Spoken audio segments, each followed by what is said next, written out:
McCarthy says that the Republican bill to raise the debt ceiling cleanly, and that bill will roll federal spending back to fiscal 2022 levels. His bill will recover unspent COVID funds and limit funding spending, future spending increases. Joining me right now is the Committee for a Responsible Federal Budget President, Maya MacGuineas. And Maya, it's great to have you on this very important topic that you, of course, have been spotlighting for years.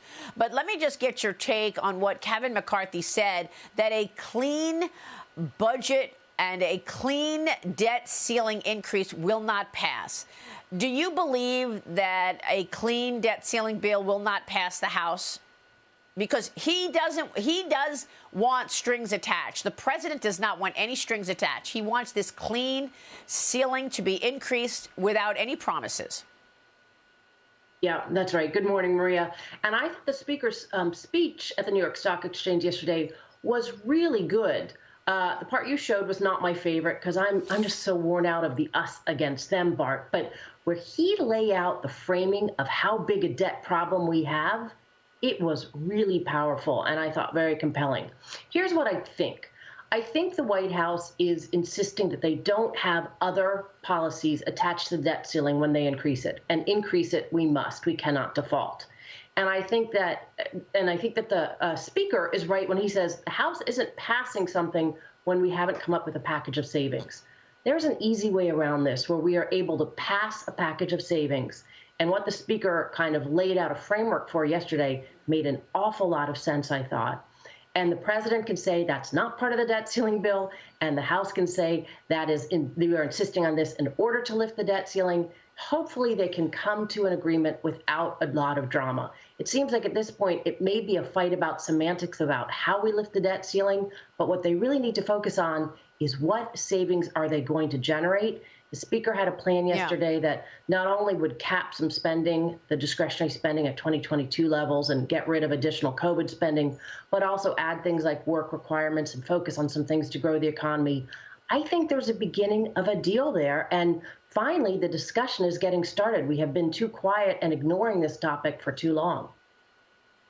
Yeah, it's interesting because the markets ignore it until they don't. And then, it's suddenly you've got this spiral out of control with some markets selling off because you're up against the deadline. What is the X day in your view? When does the actual government run out of money? Is it July, August? Do we have wiggle room here? How long is it going to take to actually hear from both sides to come up with good ideas? Kevin discussed the COVID relief money that'll claw back, and the speaker also discussed the 2022 levels. That all makes sense to you? That does make sense to me. The big problem here is, one, Washington only gets things done at the absolute last moment, and two, X date, which you brought up, we don't know what the absolute last moment is for it. The reason is it all depends on how much money's coming into the government and how much it's spending. So today, tax day is actually a huge issue. Will a lot of tax revenue come in as anticipated, or will a lot of people push it off and delay their taxes? That can make a difference of actually months. So we have to negotiate, assuming that this becomes necessary to pass early in the summer, even though the fact is it may not be necessary until the end of the summer. But it's not anybody kind of pretending the date is different than it is. It's that we just don't know. They literally watch how much money comes into the Treasury on a daily basis to keep track of this. But to the actual parameters of the deal, I think what the speaker started to lay out there made a lot of sense. The president put out a budget which would save $3 trillion over a decade. I think we need to shoot for that amount or more, and I think it's going to be very different the way it's done. His was all through revenues. I think we're going to end up doing it all through spending cuts because there has been tremendous spending growth over the past years. We are building off of the spending that we put in place during COVID. That was for an emergency. Yeah. That's not our normal budget. We've got to bring our spending back down. And so I think the kinds of policies that the speaker laid out, they will be a great place to start negotiating. And again, I don't know why no one's been talking for months. We've known about the state. Let's start negotiating today.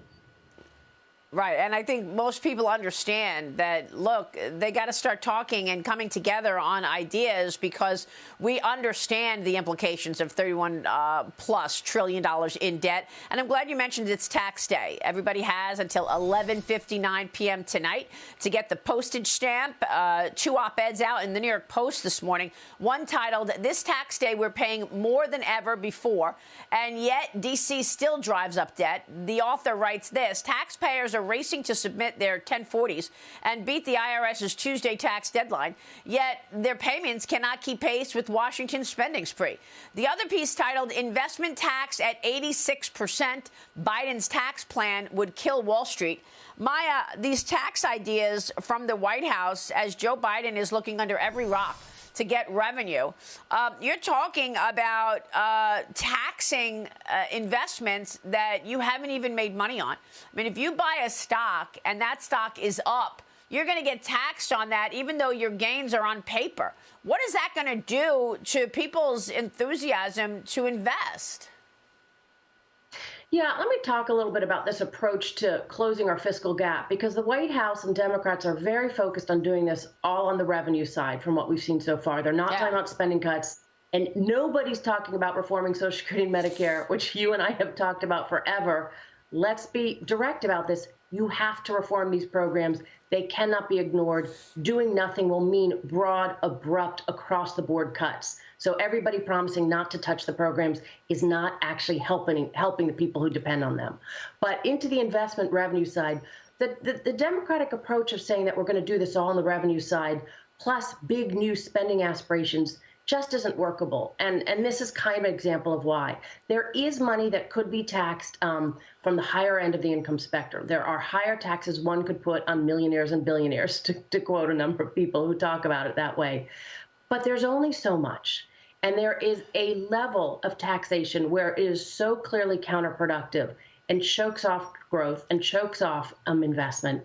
And if we're going to pretend that you can fix Social Security, pay for huge new programs, Green New Deal, expansions in healthcare, and deal with the debt only from taxing people making over a certain amount of money, it's not realistic. It's not doable. There would be no political support for it.